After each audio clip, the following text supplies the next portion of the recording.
মনে রাখবেন, মুসলমানের টাইম নাই, টাইম নাই। কালকের দিন বোনাস,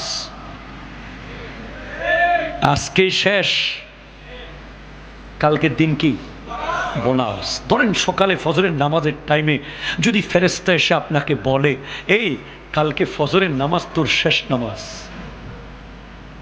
বলেন মাথার চুল কাটবেন না পায়ের নখ কাটবেন? না জুলুম করেছেন মাপ চাইবেন? না হাজার হাজার ওয়াক্তের নামাজ কাজা করবেন? না পাওনাদারের পাওনা ফেরত দেবেন? কি করবেন? কোথায় যাবেন?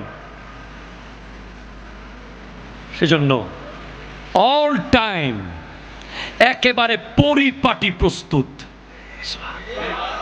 সব সময় উজু অবস্থায় থাকবেন। আজরাইল আলাইহিস সালাম আসুক, দেখাবেন সনদ। আজরাইল আলাইহিস সালামকে দেখাবেন, এই দেখো আমার আল্লাহ বলেছে কুনতুম খায়রা উম্মাতিন, তোমরা শ্রেষ্ঠ উম্মত।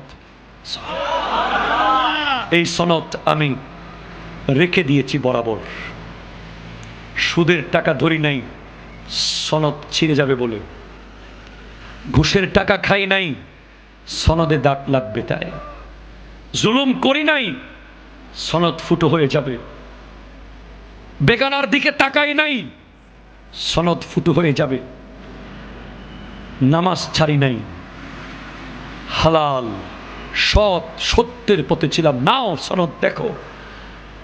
তখন আপনার রূহ কবজ হবে যেন কলসি থেকে পানি বের হচ্ছে।